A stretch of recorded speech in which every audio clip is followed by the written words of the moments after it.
సంధిలో జరిగే రూపాలలో నెక్స్ట్ వన్ వచ్చేసి ఆదేశం. సో ప్రీవియస్ క్లాస్లో మనం ఆగమం అంటే ఏదో చెప్పుకున్నాం. ఆగమంలో ఇక్కడ చూడండి, ఇక్కడ దుక్కి ప్లస్ ఎద్దు. సో ఇక్కడ పూర్వస్వరానికి ఇది పూర్వం కదా, ఇది పూర్వంలో ఉండేచ్చు. ఇది పూర్వపదం, ఇది పరపదం. ఇది పూర్వపదం, ఇదంతా పూర్వపదం, ఇది పరపదం. ఇవి రెండు కలిసినప్పుడు సో ఏదైనా కానీ ఒక సంధి రూల్ ఏంది అంటే సో పరపదం రావాలి, పరపదం రావాలి. కానీ ఇక్కడ పరపదానికి తోడు సో ఎక్స్ట్రా ఒకటి యాడ్ అవుతుంది, వీటికి తోడు ఎక్స్ట్రా ఒకటి యాడ్ అవుతుంది. ఈ ఎక్స్ట్రా వన్నే దుక్కిటెద్దు. సో దుక్కి ప్లస్ ఎద్దు, దుక్కెద్దు రావడం లేదు, దుక్కిటెద్దు టు అనేది ఎక్స్ట్రా యాడ్ అవుతుంది. సో దీన్నే మనం ఏమంటాము, ఆగమం అంటారు. అంటే ఉండే వాటిని ఏం చెరపడం లేదు, ఉండే వాటిని ఏం చెరపడం లేదు, కానీ ఎక్స్ట్రా ఒకటి యాడ్ అవుతుంది అంతే. దుక్కిటెద్దు ఏ అనేది వచ్చింది కదా, సో దీన్నే మనం ఆగమం అంటామని చెప్పుకున్నాం. ఇప్పుడు ఏంది నెక్స్ట్ వన్ వచ్చేసి ఆదేశం. ఈ ఆదేశంలో ఏమవుతుందంటే పూర్వ పరపదాలలో అచ్చులు ఉండి, సో ఎక్కడైనా కానీ పూర్వపదంలో ఒక అచ్చు ఉంటుంది, పరపదంలో అచ్చు ఉంటుంది. కానీ పరపదం రావాలి కదా, రెండు కలిసినప్పుడు పరపదం అనేది రాకోకుండా. సో ఇక్కడ చూడండి, ఇక్కడ మనకి ఈ ఉంది, ఈ రెండు కలిసినప్పుడు ఇక్కడ ఈని తీసేసి కొత్తగా ఒకటి సో శత్రువులా వస్తుంది. సో ఆ రావడంలే, అతంతం అనేం రావడంలే. సో యా అనేది ఒకటి యాడ్ అవుతుంది. యా అనేది యాడ్ అయినప్పుడు ఈ రెండు కలిసినప్పుడు ఎలా ఫామ్ అవుతుందంటే అత్యంతం, అత్యంతం. ఓకేనా. నెక్స్ట్ వచ్చేసి అతి ప్లస్ ఆశ. అంటే ఈ ఉంది కదా, సో ఈకి ఆ పరమైనప్పుడు సో ఇప్పుడు ఈని చెరిపేసి కొత్తగా యా అనేది వస్తుంది.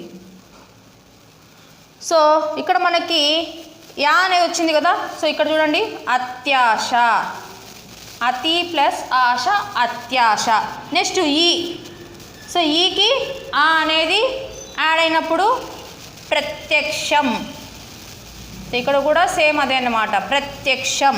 సో అను ప్లస్ అస్రం. సో అంటే ఇక్కడ మనం చెప్పాల్సింది ఏంటంటే సో ఈ ఊ రు లకు అసవర్ణాచులు పరమైనప్పుడు, అసవర్ణాచులు అంటే ఆపోజిట్స్, ఈకి ఆ పరమైనప్పుడు ఊకు ఆ అంటే ఆపోజిట్స్. అసవర్ణాచులు పరమైనప్పుడు క్రమంగా యవరాలు వస్తాయి, ఎవరలు వస్తాయి.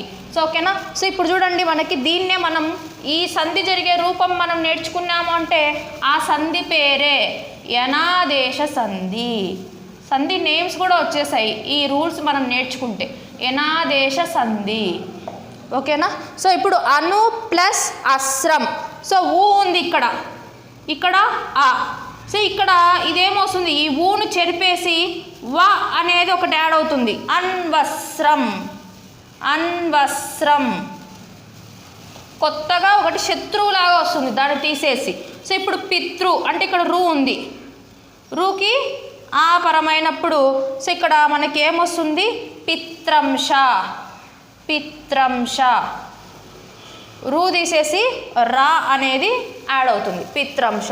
సో ఈ ఊరులకు అసవర్ణాచులు పరమైనప్పుడు, అసవర్ణ అంటే ఆపోజిట్లు. సో ఇప్పుడు చూడండి, రూకి ఆ పరమైంది, అసవర్ణాచులు పరమైనప్పుడు ఎవరలు క్రమంగా ఏకాదేశం అవుతాయి. సో దాన్ని మనం యనాదేశి సంధి అంటారు. ఈ సంధి జరిగే పద్ధతినే ఆదేశం అని అంటారు.